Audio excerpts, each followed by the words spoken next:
sedation, intoxication, ideological delusion. Now, normally, I think a rap like this tends to, if you have to pigeonhole it, to come down on the side of pessimism. But I am not pessimistic. I see everything as though it were integrated and connected, and there is an unfolding and a plottedness about our situation. It's not for nothing that at the very pinnacle of the age of faith in the machine and science and male dominance and projection of strategic weaponry and so forth and so on, that there should come from the gentler societies of the world, from the rainforests and high deserts of the world, the news of these plants. You know, the Western mind, the cataloging mind, the Cartesian mind, in its frenzy to locate, list, isolate, and define everything, carried these plants and substances over the past 150 years into the confines of our society, and they are much like Trojan horses, left there by the bedraggled, beat-down, disenfranchised, third-world shamanic people, to be found by the white-coated priests and priestesses of science, and to be brought back into the laboratory to be picked apart for their efficacy in treating addiction or overcoming neurotic behavior or something like that. But of course, the neurotic behavior that they impact upon is neurotic behavior so wide, so deep, so revered that it is in fact cultural values themselves. You see, what is happening, I think, is it's really bigger than psychedelics. It's bigger than human evolution.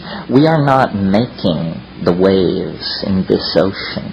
We are corks riding the waves of the ocean. But we are privileged by perhaps chance alone to occupy a unique moment in the history of the universe.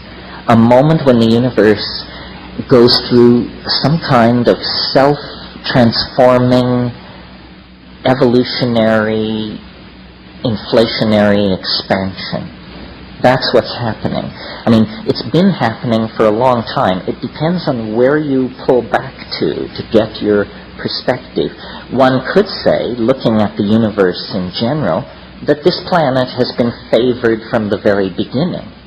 That by 1 billion years ago, the discerning could tell that this was a planet going places.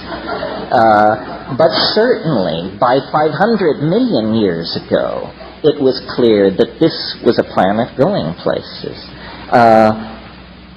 One complex animal life form gave way to another. Catastrophes, yes, but never catastrophes so total that the enterprise was wiped out. We know that 65 million years ago, a catastrophe, an asteroid, a planetesimal impact occurred on this planet. Nothing larger than a chicken walked away from that on this planet. A bad day, you say.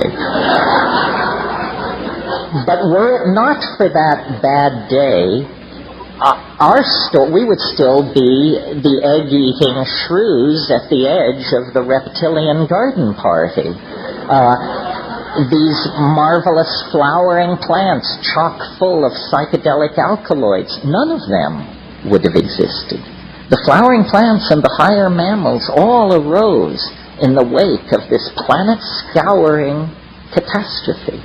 So, you see, there is built-in to the larger systems of nature an enormous, what my mentor Eric Jansch used to call metastability. They are metastable. They are not easily deflected.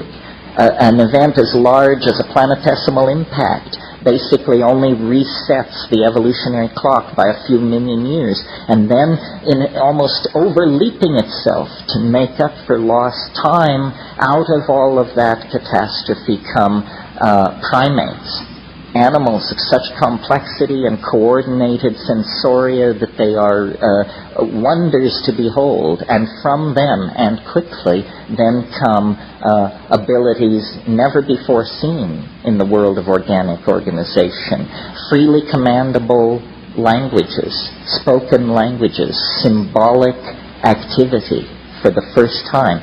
Well, at that point, even the academics believe human language is less than 40,000 years old.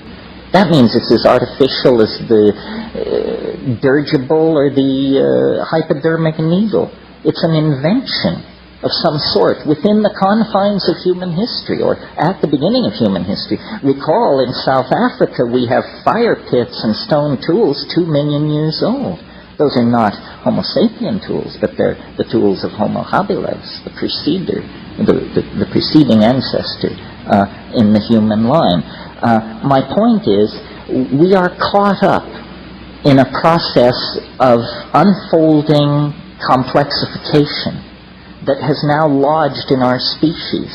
We are its source at this point. At one point, its source was the geology of the planet. At a later point, closer to us in time, its source was all biological diversity. But as the novelty has increased, the domain of its expression has narrowed, and it is now confined largely to the human species. Oh yes, the rest of nature continues the slow unfolding of continental drift and gene mutation and transfer and so forth. But these things have now receded into the background as the human adventure takes center stage. So it's almost as though, in fact, this is what I believe, that we are not pushed from behind by the causal unfolding of historical necessity, but that we are in the grip of an attractor of some sort, which lies ahead of us in time. And so we are not, as it were, following what the statisticians call a random walk across the temporal landscape. In fact, the temporal landscape is a canyon with incredibly steep walls, and we are only free to move within very narrow confines as the grip, almost the morphogenetic intensity of the attractor at the end of time increases its penetration and its hold over our imaginations, our city plans, our technologies, our religious ontologies, our medical strategies, so forth and so on. Something is revealing itself to us, through us. And as we get closer, the chatter of noise and static being given off of this thing increases exponentially because, McLuhan said once, he said, we move into the future like a person driving who uses only the rear view mirror. That's how we understand the future, by driving in the rear view mirror. All of our models of what lies ahead are based on inverted models of the past. And the one thing you can be certain of is that won't do it. Because we can see a person standing in 1900 using that method would have been wrong about the late 1990s. A person standing in 1600 using that method would have been wrong about the late 1900s, and so forth and so on. You cannot extrapolate from the future from the past into the future, because the real nature of the future is its ding en sich, the thing in itself, and that's what it's trying to reveal. And so the whisperings that reach the ears of the channelers, the visions that come through the hands of painters, sculptors, choreographers, musicians, all of the felt presence of the invisible world is now incredibly pregnant with this message of transformation.